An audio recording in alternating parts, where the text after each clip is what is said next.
The voice of my solicitor, Mr. Martin, was a dull echo against the walls of that expensive office, but I could hardly hear him. I was watching the arrogant smiles on the faces of my son Mark and my daughter-in-law Sybil, sitting opposite me. Smiles they didn't even bother to hide. My will was being read, my money was being divided up, and there they were, celebrating the victory of claiming my inheritance right in front of me while I was still alive. In that moment, they thought I was the one who should feel ashamed, but they had no idea who would be swallowed by shame by the end of that day. No idea how those smug laughs would freeze on their faces.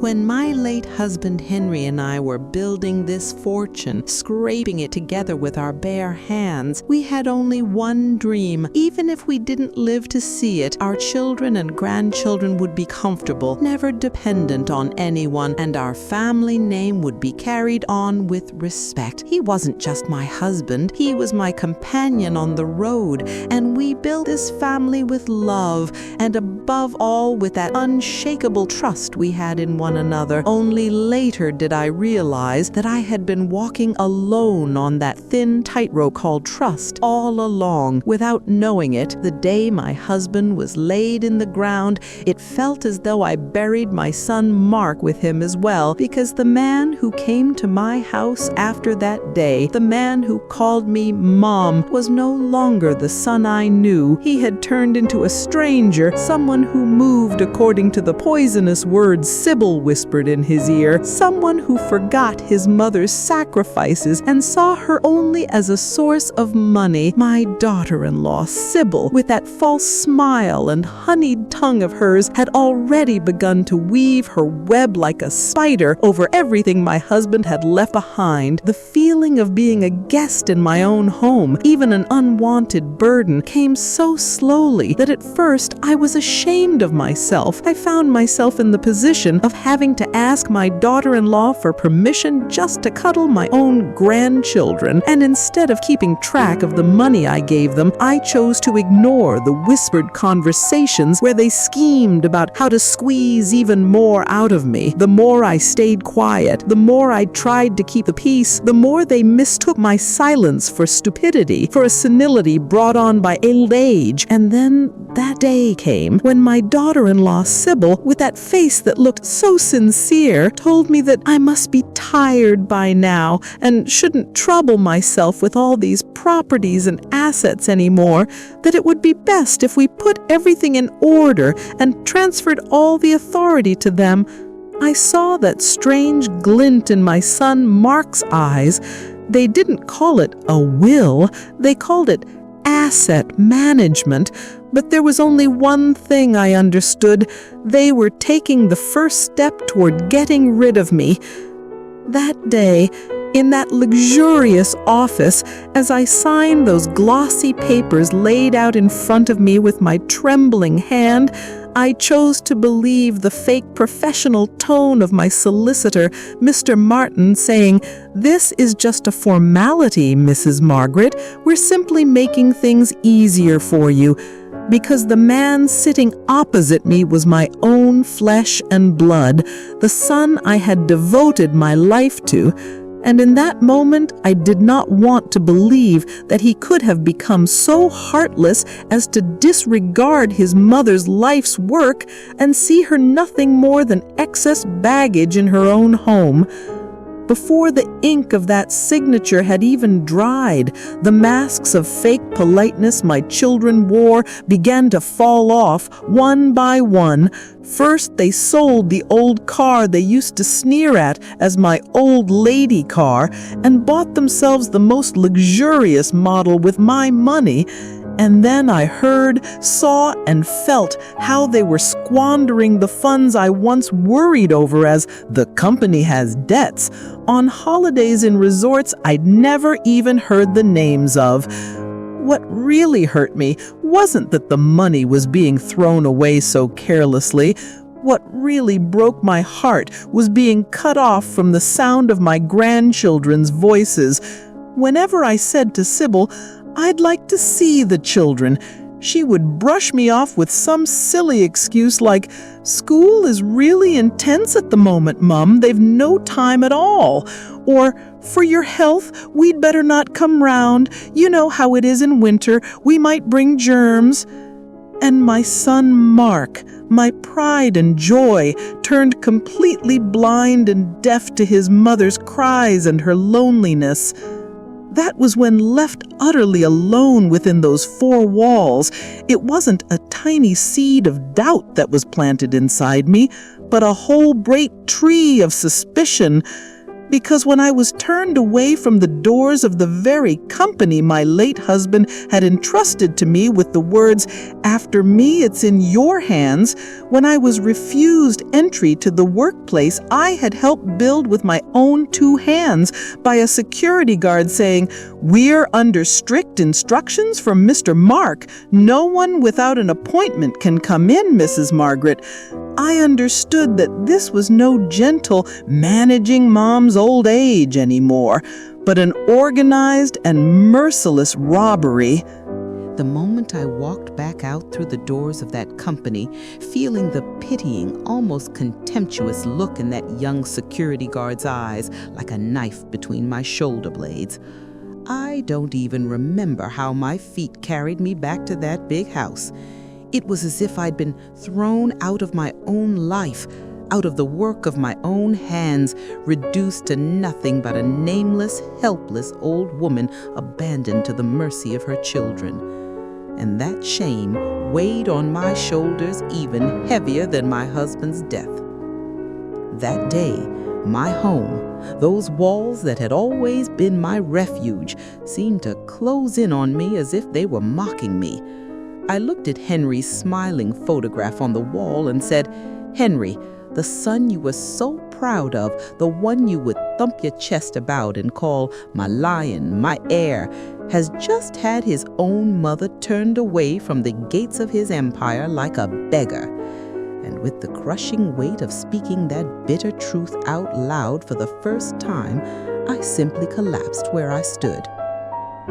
I don't know how long I sat in that armchair, how long I cried in that suffocating silence. All I know is that when the first light of dawn slipped through those expensive curtains and fell on my face, the grief inside me had frozen solid and turned into something else, a cold, razor-sharp anger. Because they thought I was just a weeping, submissive old woman, bowing her head to her children, too senile to know what she was doing. But there was one thing they had forgotten. Every debt of that company, every receivable, every contract had been signed by Henry and me together, and that memory was still mine. In that moment, I understood that I could never win this war with their solicitor or by playing by their rules, because that Mr. Martin had long since been bought with my son and daughter-in-law's dirty money. I knew I had to find our old friend, the one they didn't even know existed, the man Henry used to describe by saying, "Margaret, this man could make the devil himself take his shoes off, but he's honest and he's fearless. That old fox of a lawyer, Mr. Edward Stafford.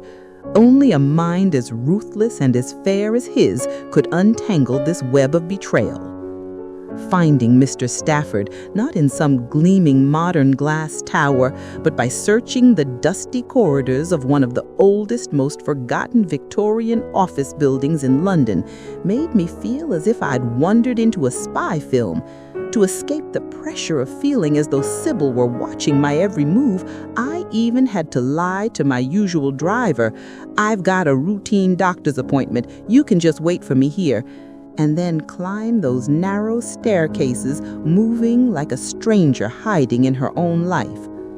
When Mr. Stafford saw me standing in front of him, a flicker of surprise crossed his face, a face etched with the fatigue of many years, yet with a sharpness in the eyes that gave his mind away, because the last time he had seen me was at Henry's funeral, a grieving wife barely able to stand.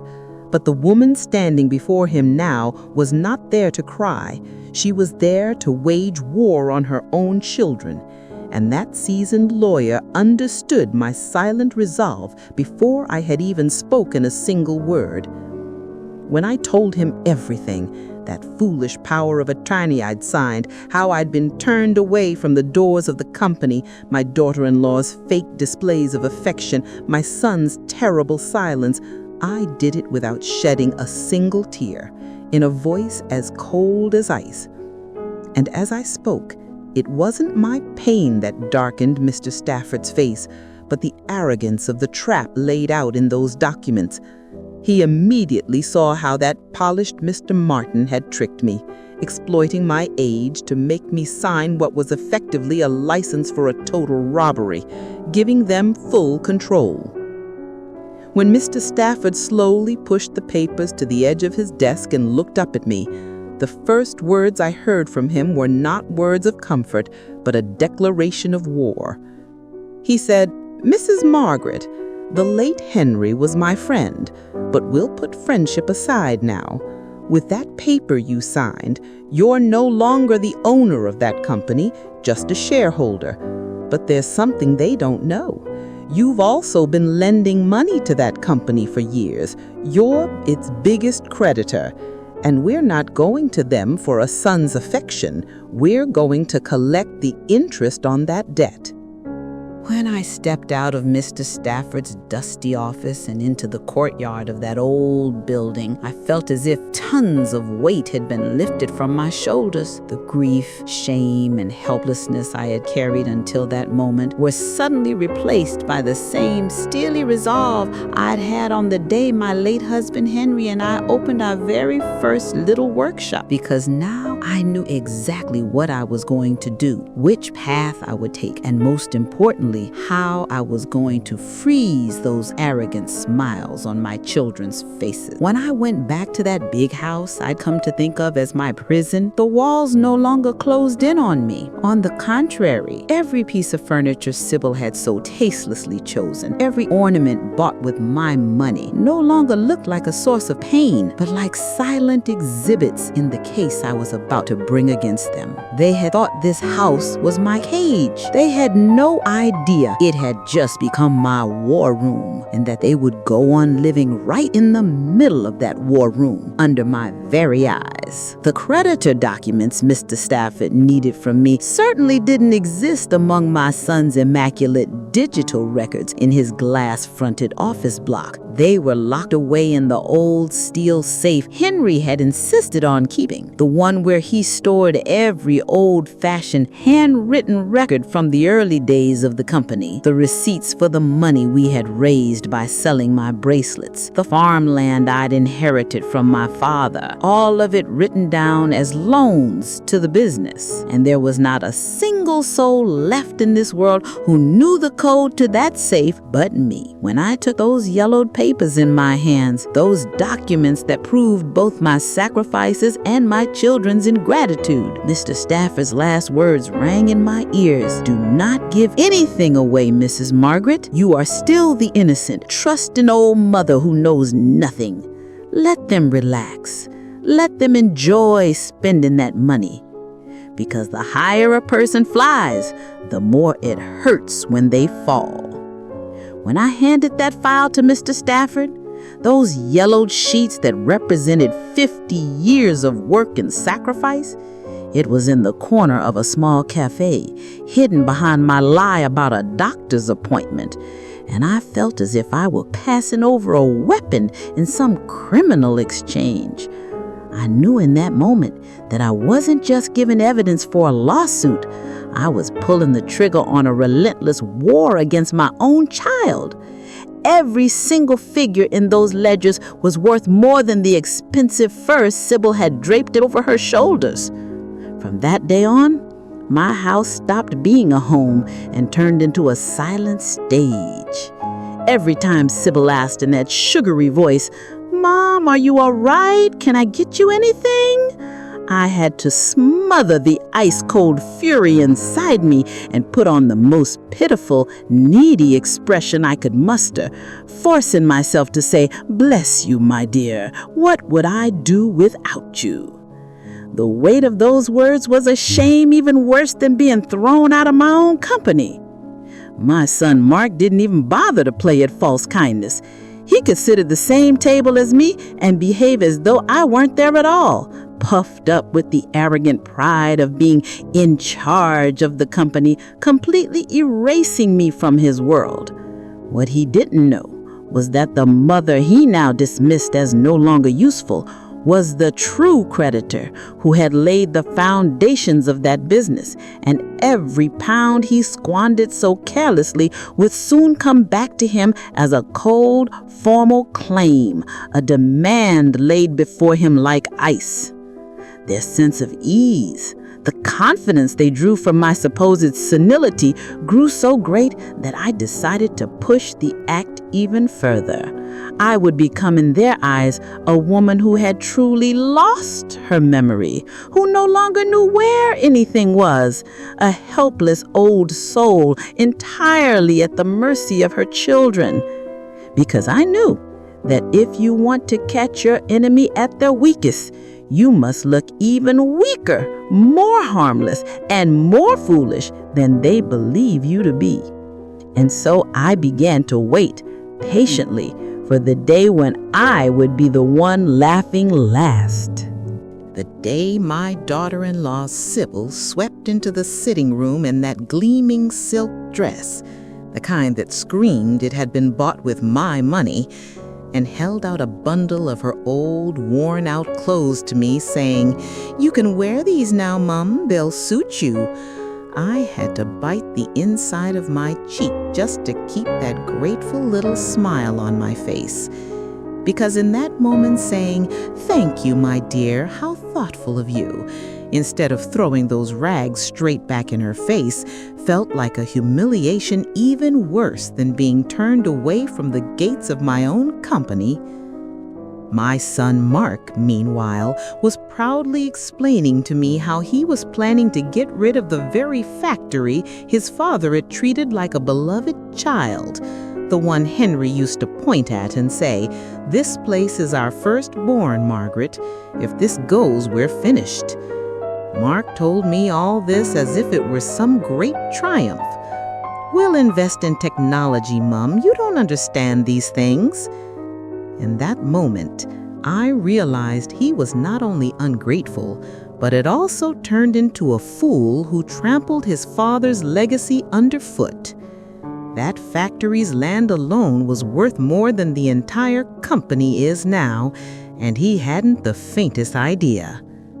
That night, instead of using the battered old phone Sybil had given me, I called Mr. Stafford on the secret emergency number he'd pressed into my hand years before, and told him about my son's mad plan. His calm but resolute voice soothed me a little. "Let him work on the sale, Mrs. Margaret," he said. "Let him find a buyer. Just before the contracts are signed, at the moment he feels safest, we'll step in as the company's largest creditor and block the sale. I'd very much like to see the face of your tech genius son then." They had become so used to my silence, to my supposedly confused state, that they no longer even bothered to whisper around me. Right in front of my senile ears, they calmly plotted the final blow. "Shall we call the lawyer now, Mark? There are just a few more documents that need your mom's signature. We should sort it before her memory goes completely." What they didn't know was that the memory of the woman they called senile was recording every word, sharper and more merciless than any of their dirty schemes, storing it all away for a very cold revenge. And then, at last, came the phone call I'd been waiting for. I heard them right beside their poor, confused mother, ringing their accomplice, that polished solicitor, Mr. Martin. Mr. Martin, you know what state my mom's in. Her memory's really gone now. It's the perfect time to get her to sign that final will you've prepared. Come over tomorrow and let's put an end to this once and for all." I had to squeeze my eyes shut to fight down the wave of nausea that rose in my stomach. After they hung up, I heard Sybil's barely suppressed giggle and her whisper to my son, "That's it, Mark. At last we're officially taking the factory, the house, everything out of that senile old woman's hands." Then they opened the French wine Henry used to save only for his most honored guests, and with that poison of a drink raised to my health, they toasted their victory in my living room right in front of me. Their arrogance and stupidity were laid bare to me all over again. When they finally passed out in a stupor from the expensive wine and the fantasy of the fortune they thought they were about to secure, I went straight to my room and called Mr. Stafford. In a cold whisper, I said, "They're coming tomorrow, Mr. Stafford. They've invited that crooked solicitor, Martin. He's going to have me sign the final will." I heard his deep, almost amused voice at the other end of the line. "Let them come, Mrs. Margaret," he said. "Sign it. They'll be sure you have no idea what you're signing. That signature will not be their trap. It will be our strongest proof that this talk of senility is nonsense."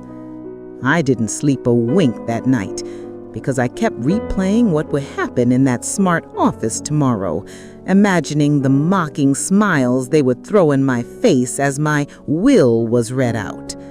They thought the last shaky signature I would put on their precious document was the final nail in the coffin of my fortune. What they didn't know was that in Mr. Stafford's hands, that very same signature would light the fuse of the dynamite that would bring their filthy little kingdom crashing down on their heads.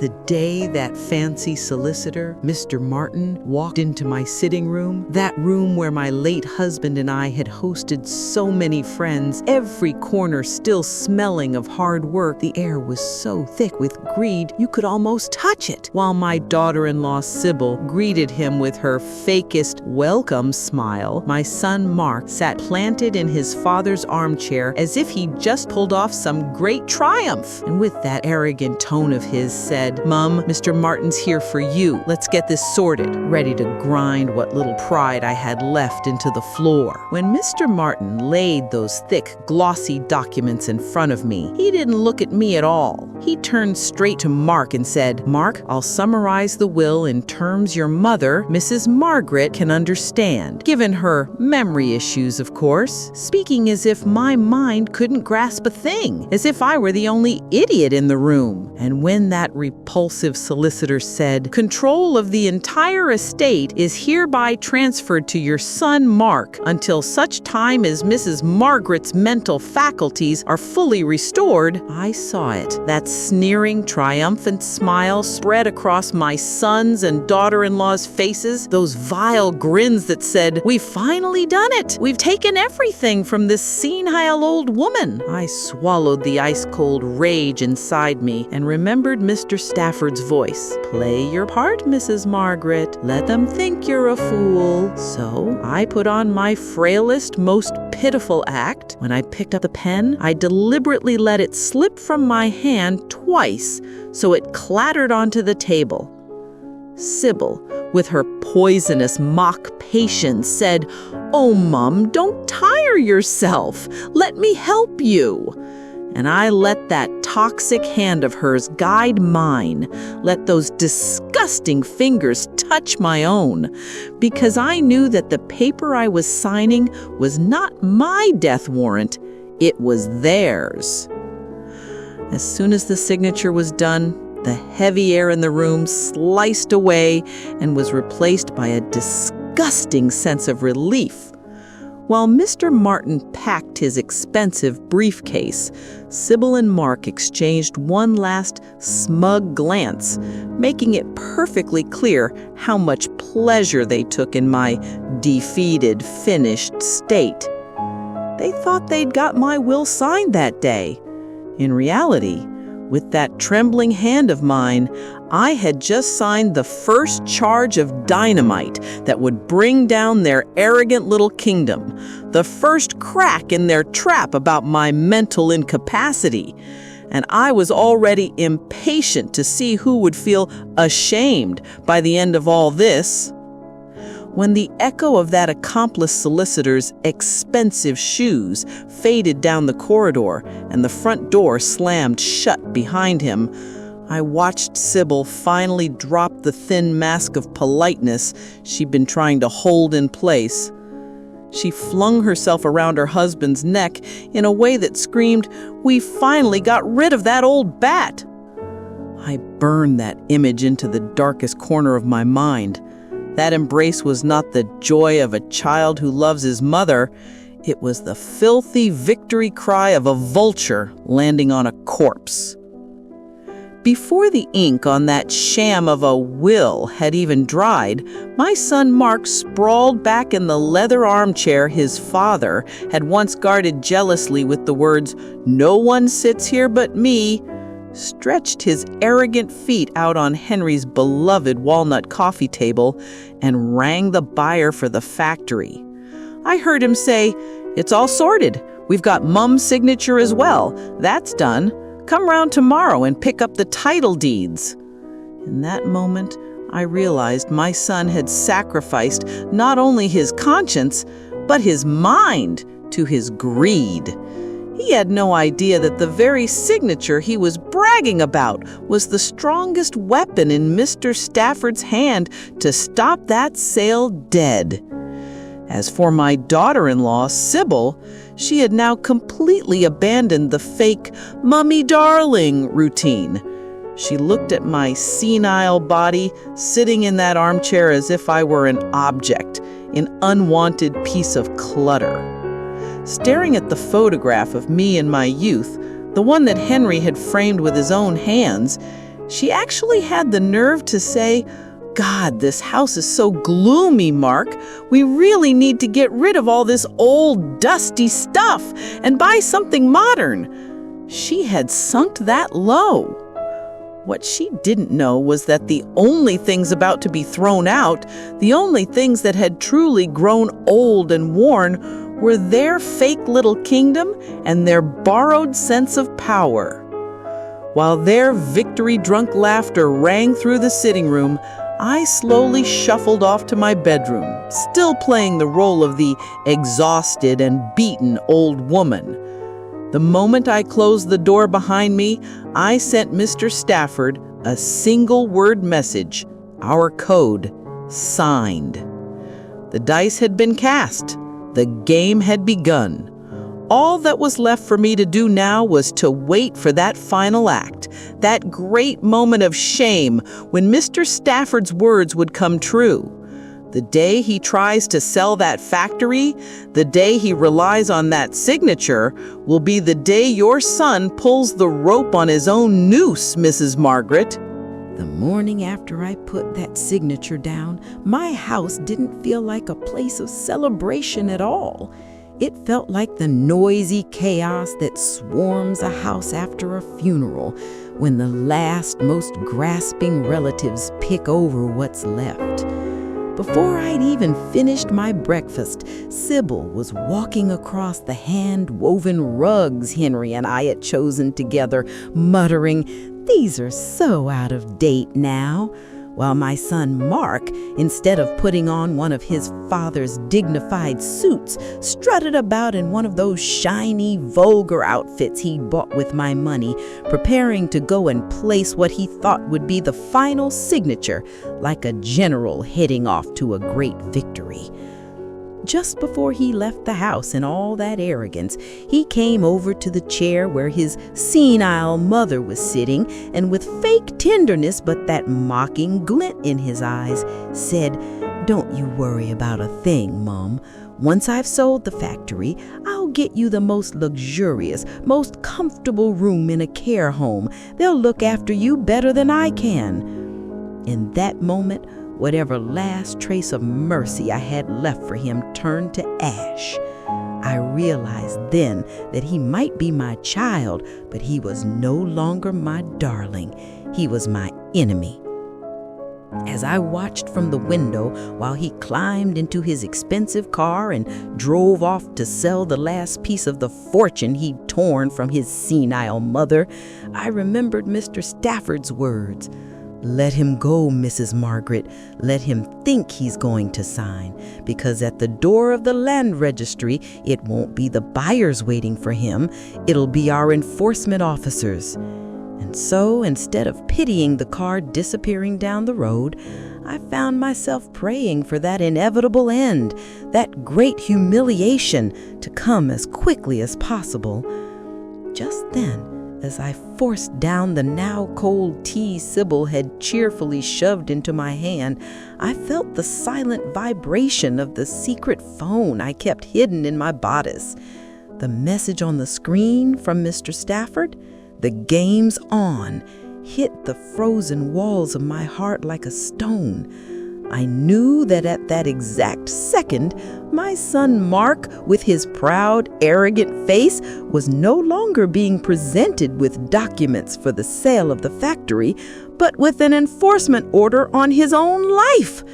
I knew that smug smile of his would freeze there forever. While that cold little light from the secret phone glowed in my palm, Sybil was in the other corner of the sitting room, acting as though the sale were already done and the money already safely in her account. She called one of her chattering friends and said, "Come over this evening to celebrate, darling. Mark sorted the last little snag. We're the sole masters of the company now," savoring her fake victory. She had no idea that the snag she was talking about was her husband's own mother, whose steel claws were just about to close around his throat. Those minutes, those seconds I spent sitting quietly in that chair, playing my senile role, felt like a century to me.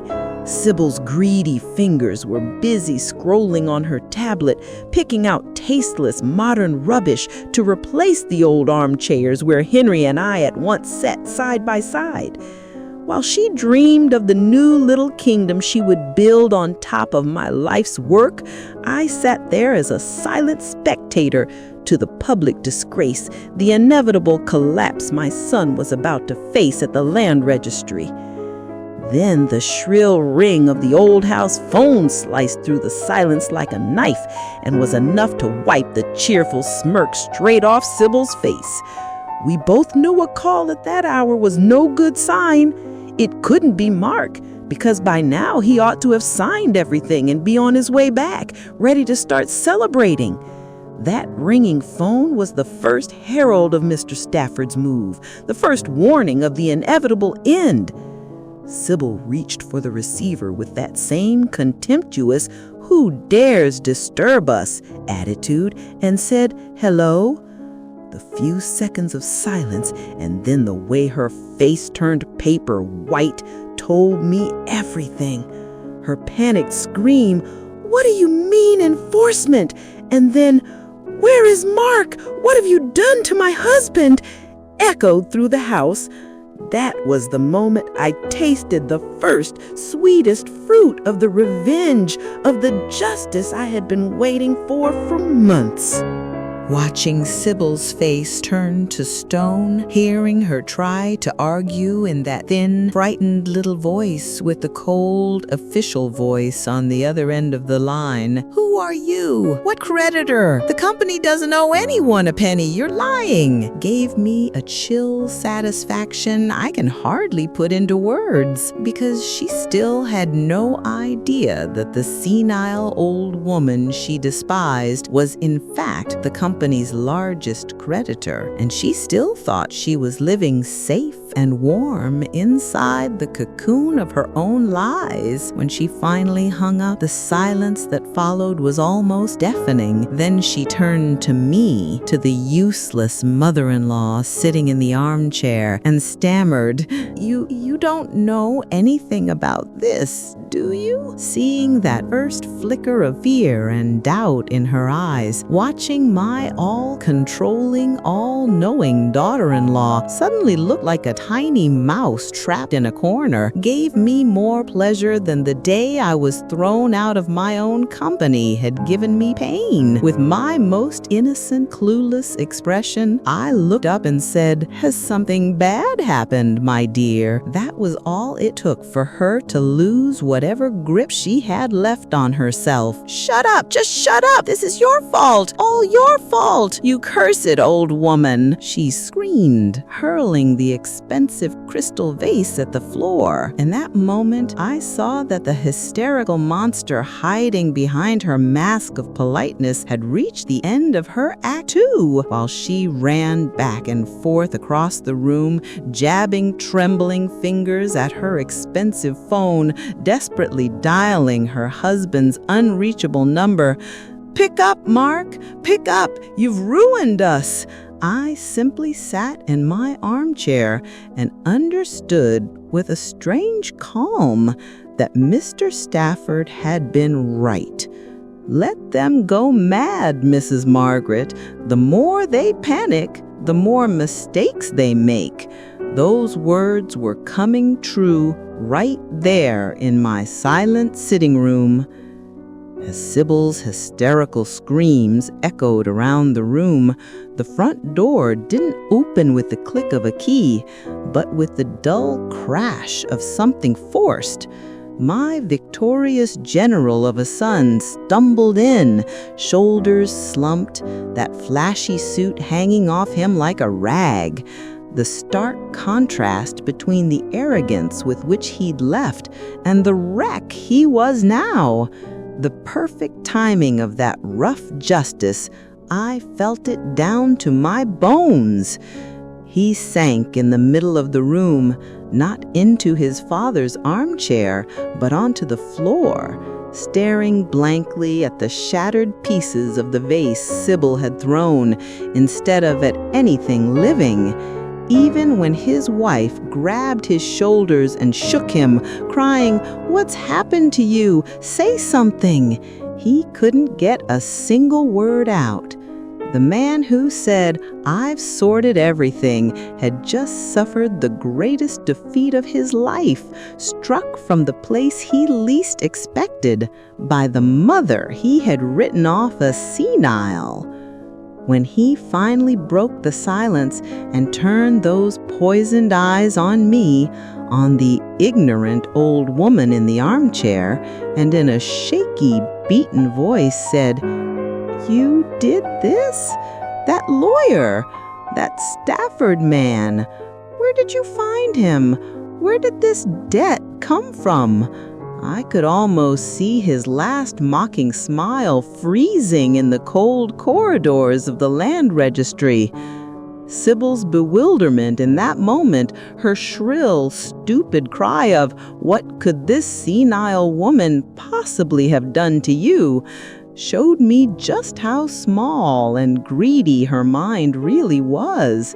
She could never grasp a plan this deep, a revenge this cold. She would never understand that what had risen up against them was not the will I'd signed with my trembling hand, but the 50 years of work Henry and I had poured into that company, written line by line in those creditors' ledgers pulled from the steel safe. She would never comprehend that the factory no longer belonged to them at all, but to me. When my son, eyes bloodshot, turned on me with that hate-filled voice that said, "You did this," and demanded answers from his helpless mother, I felt down to my bones that the final act of the degrading role I'd been playing for months, the doddering, senile old woman, had come to an end. I rose from that armchair not as their pitiful, dependent mom, but as the true owner of that company. The woman who knew every nail, every debt, its biggest creditor, with my shoulders straight and not a hint of fake trembling left in me. As I watched Sybil's mouth fall open in horror, as if to say, "What is she talking about?" and saw Mark's eyes widen with that look of, "This can't be the same woman," I did not speak in the timid, fearful voice I had used with them until that day. Instead, I spoke in the cold, clear tone Henry used to tease me about. "Margaret, that voice of yours could freeze a man in his tracks." "Yes," I said, "I did." And I saw how that single word exploded in the room like a bomb, bringing their arrogant, greedy little world crashing down around them in an instant. Sybil's hysterical shriek, "Did what? What did? You signed the will yesterday. Everything's ours. Mr. Martin said so," only proved that her tiny mind was still clinging to the fraudulent papers that fancy solicitor had waved under her nose. She had no idea that the document I'd signed the day before, in Mr. Stafford's hands, was not proof that my mental faculties were gone, but the strongest evidence of how I'd been trapped by my own son, of the pressure you both put on me to force that signature from my hand. "That debt," I said in that ice-cold voice, "is not the one written in your fancy solicitor's fake documents. That debt is in the foundations of the outdated factory you look down on, in the farmland I inherited from my father, in the bracelets I sold off my own wrists, all written down as loans from me to the company. That debt is recorded, officially, in that old steel safe you were too stupid to open, in the creditors' ledgers that prove the senile old woman you sneer at is in fact the company's largest lender. And today, at the land registry, those ledgers didn't help you sell the factory. They returned it to its rightful owner, me, Margaret Gray." When my son heard my voice so cold and firm say, "The factory is mine now," his strong, proud legs suddenly seemed unable to hold him. He staggered backwards and collapsed like an empty sack onto the tasteless modern sofa his wife had insisted on buying. And in that moment he realized he had lost not just the factory, but his father's chair, his "the company is mine" arrogance, and most importantly, the last remaining scrap of dignity he had left in front of the mother he had called senile. Sybil, instead of feeling the slightest pity for her shattered husband, still had her greedy little mind racing for one last excuse, one last lie to cling to. "The paper, the will you signed yesterday. Mr. Martin said it all belongs to us now. You can't just take the factory. That signature—" She was still clutching at the lies spun by that crooked solicitor, still clinging to the filthy plan they built on my supposed senility, because she simply couldn't accept the idea of that money slipping so easily through her fingers. I looked at her flailing, pathetic panic, not with any trace of the maternal softness I had once shown her, but with the cold indifference you feel when you crush a bug under your heel. "That paper," I said, "that scrap you thought was your will, that document doesn't prove I'm senile. It proves just how cruel, how greedy, and how deceitful you both are. That paper is now in Mr. Stafford's hands as a formal complaint, evidence of how you forced a woman you claimed had lost her mind to sign everything over to you." I saw Sybil's horrified eyes dart from the glittering modern chandelier she'd chosen to the rug she'd wanted thrown out as outdated. When she muttered, "But the company, this house, they're still ours," I delivered the final blow, the harshest truth. That factory was only part of what you owed me. Those old ledgers in Mr. Stafford's hands, that finished debt you thought you'd buried, doesn't just cover the factory. It covers your flashy office in that glass tower. And yes, Sybil, it covers this gloomy old house you despise so much. You were never the owners of this company. You were tenants who refused to pay your debt to the senile old woman you robbed. And now, I said, it's time for you to be evicted. When that last word, eviction, rang out in my daughter-in-law Sybil's precious sitting room as the most terrifying, most degrading word she had ever heard within those walls, I could read from her face, turned as white as a sheet, that she suddenly felt, down to her bones, that she had lost far more than fancy lawyers, designer handbags, and modern rugs. She felt for the first time the real fear of being thrown out of the house of the senile mother-in-law she had despised, like a rag tossed into the street. My son Mark, my lion, his father's heir, had sunk so deep into silence, into the darkest pit of defeat, that he could no longer bring himself to respond, even to his wife's shrill screams. Because in that moment he understood that he had not only lost the factory, not only the house, but also the last drop of mercy in the heart of the woman he called Mum, the last refuge he had counted on with the thought, "She's my mother, she'll forgive me."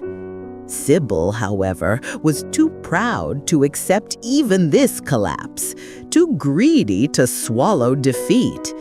She broke out of the silence with one last frantic outburst, stepping towards me and screaming, "You're lying! Those ledgers are fake! You're tricking us! You're senile!" In that instant, I saw that she still wanted to believe in my role as the doddering fool, still needed to cling to the idea of my stupidity, and that she had no idea every page of those ledgers bore Henry's meticulous handwriting, sealed and notarized beyond question.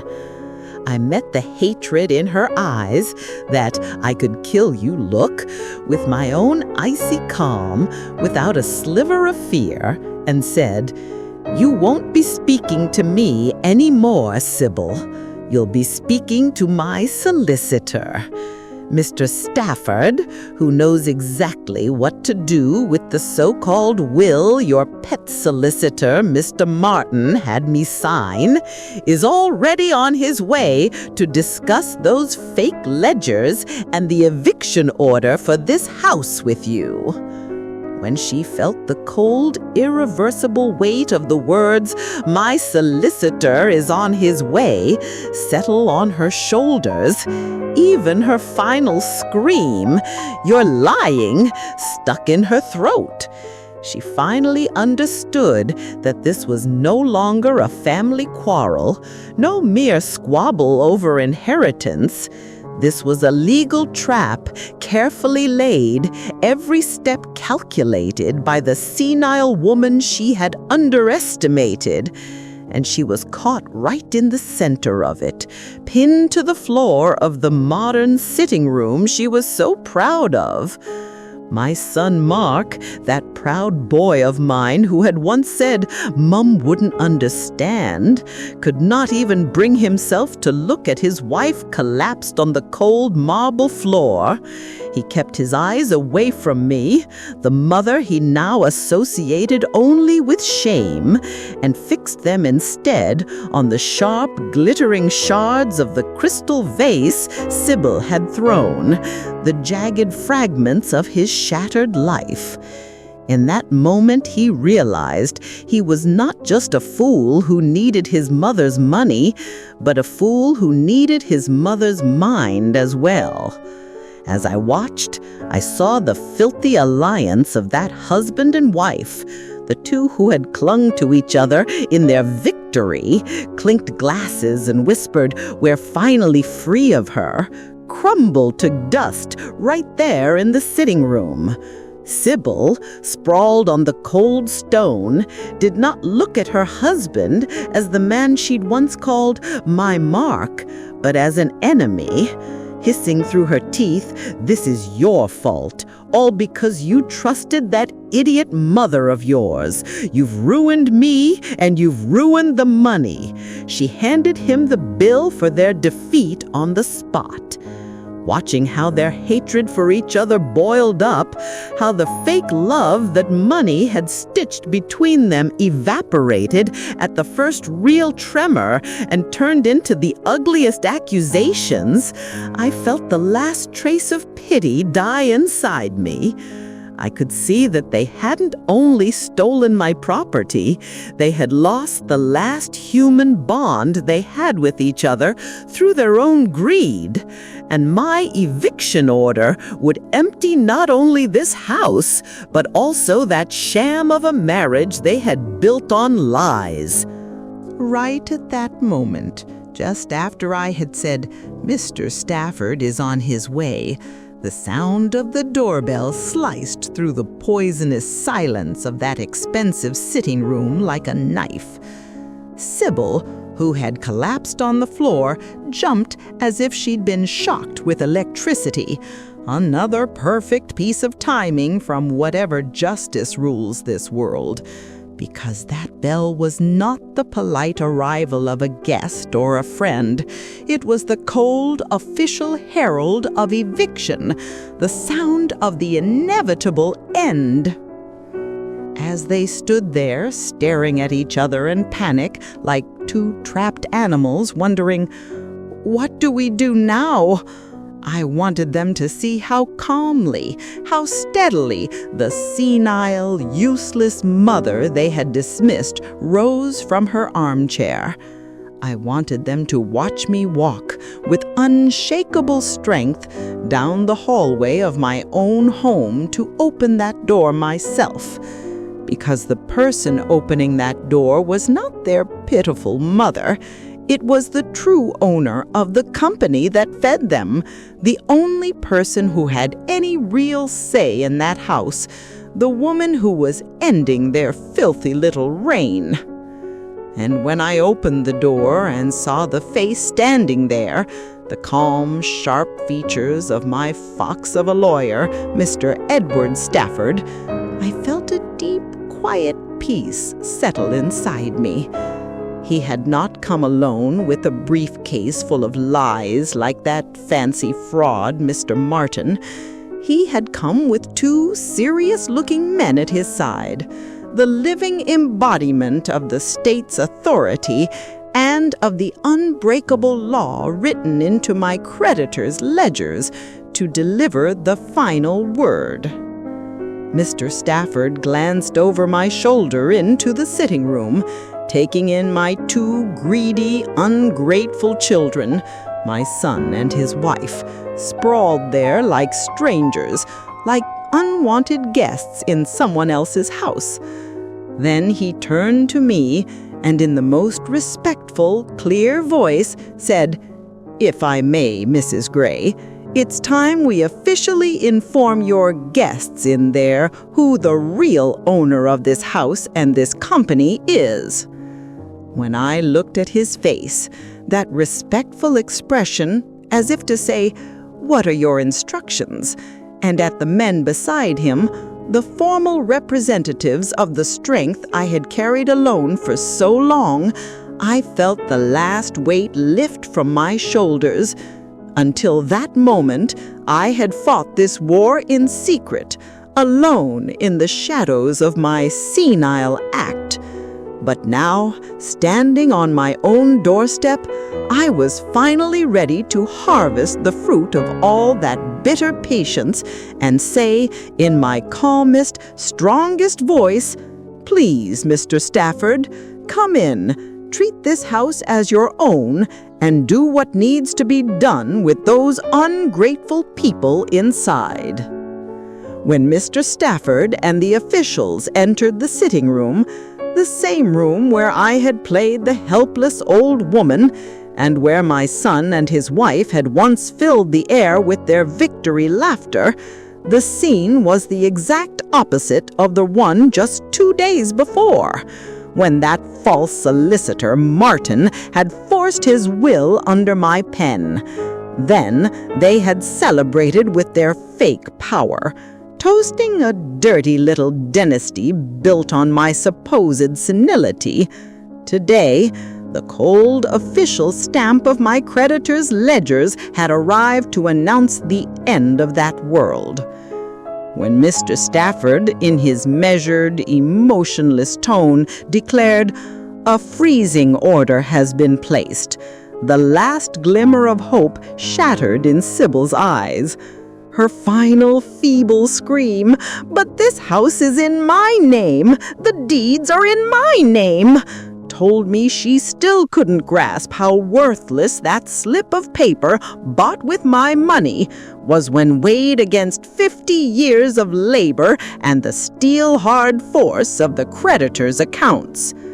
And then, under the cold gaze of the officials, this modern woman, this arrogant creature who always knew everything, decided to reach for one final refuge: the mercy of the senile mother-in-law she had mocked for months.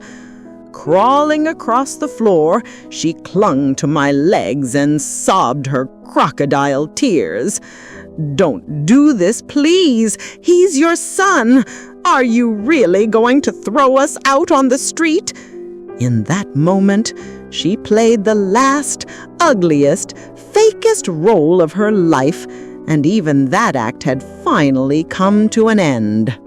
My daughter-in-law, Sybil, dressed in her expensive, modern clothes, throwing herself at my feet and sobbing crocodile tears onto the very rug she'd once dismissed as old and shabby, begging, "Mom, please don't," didn't stir even the faintest trace of mercy in me, because I didn't see some pitiful, helpless Sybil in front of me. I saw the same greedy monster who had clinked glasses with my arrogant son and said, "We'll get you the nicest room in the care home," as they celebrated that fake will as their great victory. "I'm not throwing you out on the street, Sybil," I said to myself. "I'm simply taking you out from under the warm rubble of your own arrogance. The laughter you poured over the work of the senile woman you robbed, the shameless plans you made while saying, 'This house is ours now.' The street you're so afraid of is a place you earned with your own hands on the day you and my son had me turned away from the company I built like a beggar at the gate, saying, 'Mom doesn't understand these things.' My poor son, Mark, the one I once called my lion, his father's heir, couldn't even lift his head from his hands to witness the shame of his wife clinging to my ankles. From the moment Mr. Stafford's official voice entered that room, he had understood in the rawest, most brutal way just how weak and pathetic a pawn he really was in the face of the senile mother's cold, unshakable strength. It wasn't my silence that finally cut through Sybil's endless, "Please don't," wailing. It was my solicitor's voice, that firm, official, "Look at me, not at Mrs. Gray," that came from Mr. Stafford. "This is not a family matter, madam," he said in that icy, measured tone. "This is the lawful enforcement of an overdue debt and the recovery of assets that were being seized through fraudulent paperwork. As of this moment, Mrs. Gray's guest status in this house has ended, and your claim of ownership is over." When Mr. Stafford said, "Your stay here as guests is finished," his cold official words ripped off Sybil's last mask, the mask of the pleading pleading daughter who sought refuge in a mother's mercy.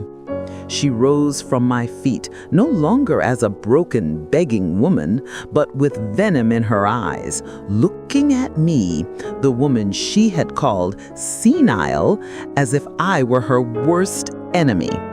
In that single, hate-filled glance, I understood that the last bridge of mercy between us had burned. Mr. Stafford met the murderous look in her eyes with the same indifference he might have shown a patch of peeling paint. He said, utterly unmoved, "What belongs to you in this house is not the modern furniture you're so proud of, but only your personal clothing and jewelry.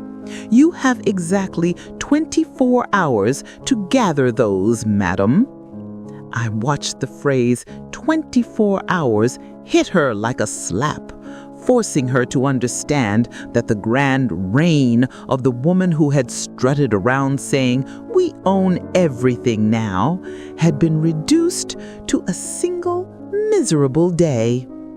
And then my lion of a son, that ungrateful boy who had said, "I'll get you the nicest room in the care home," dragged himself up out of his own wreckage on the sofa. In a thin, broken voice I had never heard from him before, he tried one last pathetic bargain. "Mom, don't. You're going to leave us out on the street? Take the factory. Take the company, but leave us this house, Dad's house, please."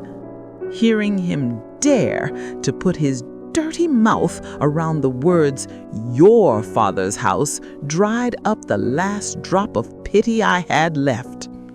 I looked at the man I still had the habit of calling my son, the same man who had planned to have his senile mother shut away, and said in a voice cold as glass, "Your father's house, Mark, belongs to the woman you called senile, the mother you threw out of her own company as no longer useful, not to you. I am not the one who belongs in a care home. The ones who need locking away are those who thought they could live like royalty on my work. And the 24 hours Mr. Stafford has given you is the last act of charity I am willing to offer your ingratitude." When I used the word charity, Mr. Stafford turned with that icy professionalism of his to the stern-faced men beside him and said, "Begin seizing all assets in this house that are not Mrs. Gray's personal property and that were purchased later with invoices billed to the company." At that command, the suffocating silence in the sitting room was shattered by the creak of the expensive modern painting being lifted from the wall. Because in that moment, the eviction order stopped being a word and became a brutal, noisy act, tearing their arrogant little world out by its roots.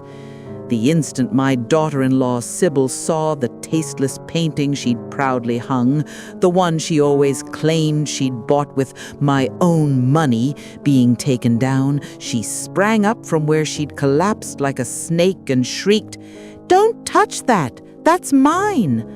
The official's indifferent reply, "Madame, the invoice for this is in the company's name. Please don't obstruct our work," smashed her last claim of ownership right there in the middle of my sitting room. Then my lion of a son, the boy who once said, "Mum doesn't understand these things," raised his head from the sofa where he had crumpled and gave me one last miserable look, the look of a child pleading with his senile mother. "How could you do this to me?" he whispered, voice shaking. "I'm your son." Even then, his ungrateful heart still didn't understand that I wasn't doing this to him. He had signed this ending himself with his own greed on the day he started looking for a care home room for me. I gave no answer to that final, "I'm your son" complaint. From the frozen place where my heart had once been, I answered him with the heaviest reply of all: silence. I left the wreckage of the sitting room, those two wretched vultures tearing into each other, to the officials doing their job, and walked, step by cold, steady step, back to the old-fashioned bedroom they despised, to the bed that still carried the scent of my late husband's peace. When I closed the solid walnut door Henry had once had made for us, I didn't slam it in my children's faces. I shut it on the noise of their greedy ruin. The deep thud of that door was like the applause at the final curtain of the senile old woman I had been playing for months. From that moment on, the storm in the sitting room, Sybil screeching, "That's mine! You can't touch that!" the crash of objects being listed and removed, was no longer my concern. It was the grinding machinery of the justice I had invoked, cold and impersonal, finally doing its work. I sat down on the edge of the bed, on the quilt that still held 50 years of my husband's warmth, and listened to the muffled chaos from outside, Sybil's last pitiful resistance against the officials. I felt not the slightest pang of pity. In my ears I did not hear her shrill cries. I heard instead the cold voice of the security guard who turned me away from my own company's door like a beggar, and my son's mocking whisper, "I'll find you a nice room in a home, Mum." And then, through Sybil's endless wailing, I heard something else. My lion, my Mark, shouting for the first time in that broken, desperate voice, "Enough! Shut up, Sybil! It's over! Don't you understand? It's over!"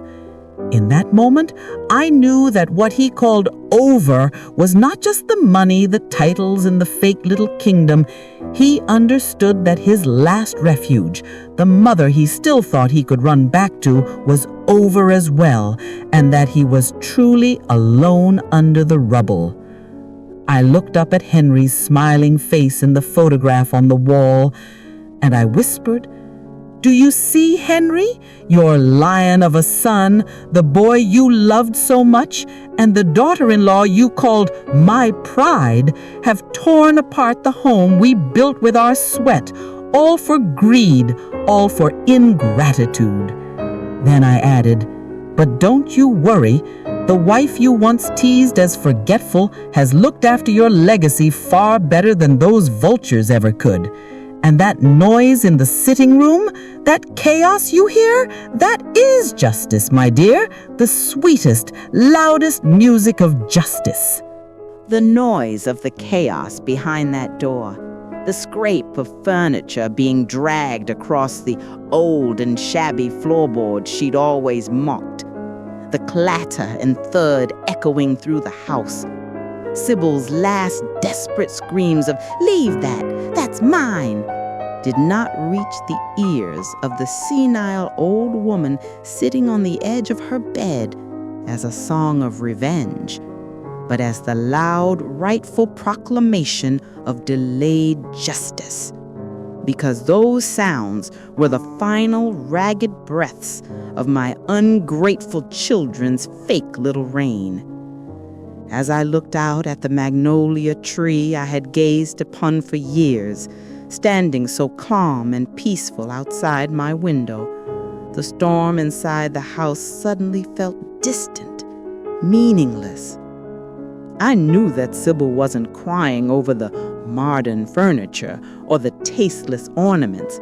She was mourning the status she thought she'd earned, the money she believed had been taken from her.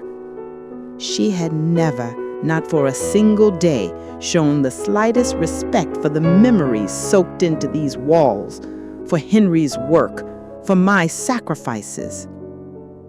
When, amidst Sybil's hysterical shrieking, I heard her call out, "Mark, do something, say something," trying one last time to drag her husband back into the fight, I realized that my son's silence was a deeper, heavier defeat than all her screaming.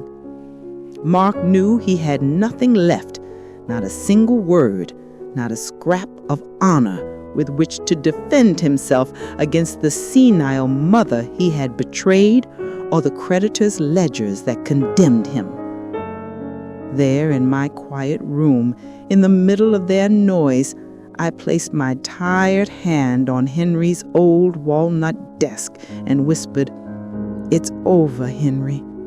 The son you called my lion, the name you called my legacy, has squandered my mother's mercies so brutally, so ungratefully, that there is no child left, no legacy, nothing but the wreckage of a lie we once called family. From now on, this house is exactly what it should have been all along, yours and mine alone." When, in the stillness of my room, I heard the muffled commotion from the sitting room fall suddenly quiet under the flat official words, "The process is now complete," my ungrateful children never imagined that their senile mother would draw back the curtain and watch the most wretched moment of their majestic downfall. But I did. I stood at the cold window, waiting patiently to witness the last shame-filled steps of the children who had once called this our house, as they were finally put out of it. Watching them not climb into some gleaming, expensive car they had pulled up for themselves, but into a yellow taxi they'd summoned like beggars at the door, clutching a few sad bags of what was left to them as personal belongings, their faces stained with the ugliest colors of defeat. That was when I saw Sybil raise one last look of pure hatred towards my window, and I watched that look shatter harmlessly against the invisible blast of my cold calm.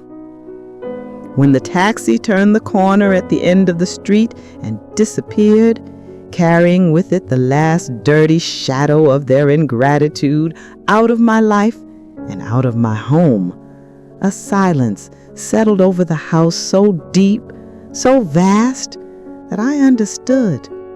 All that noise, all that chaos had not been about modern furniture at all.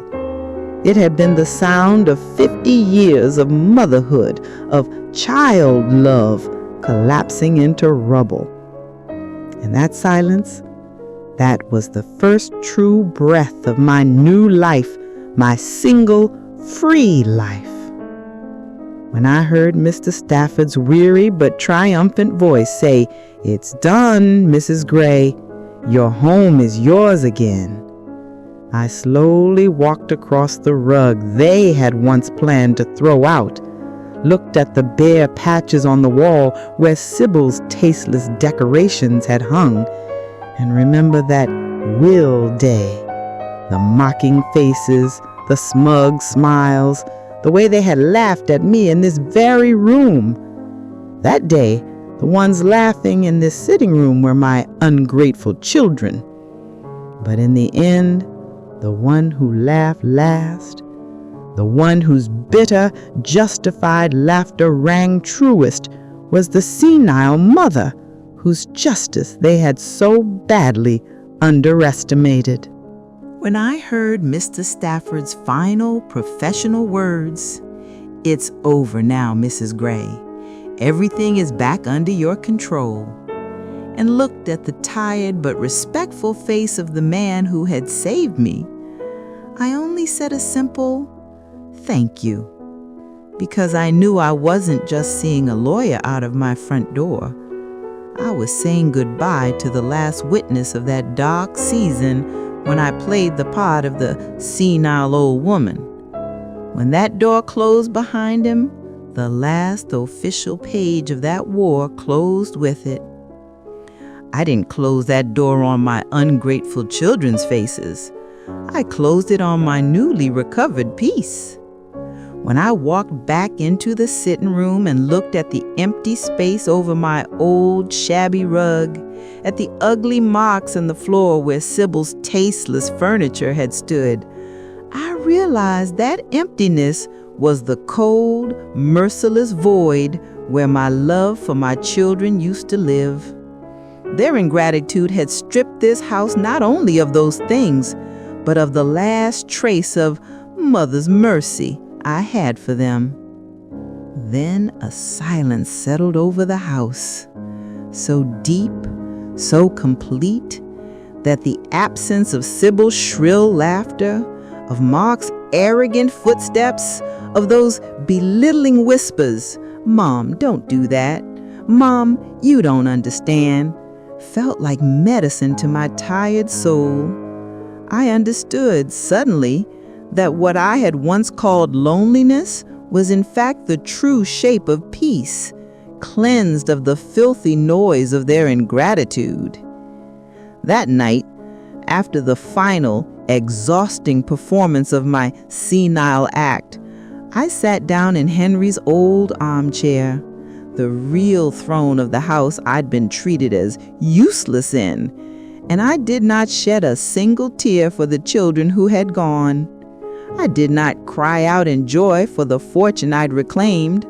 I simply listened to the quiet and realized for the first time that what I called justice was something much deeper, colder, and more peaceful than revenge could ever be.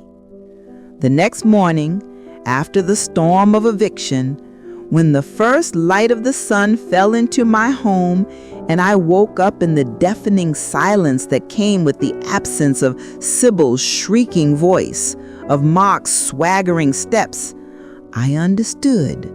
The house where I had been mocked as a senile old woman had finally been cleansed of their noise and had returned to its true owner, to my weary soul.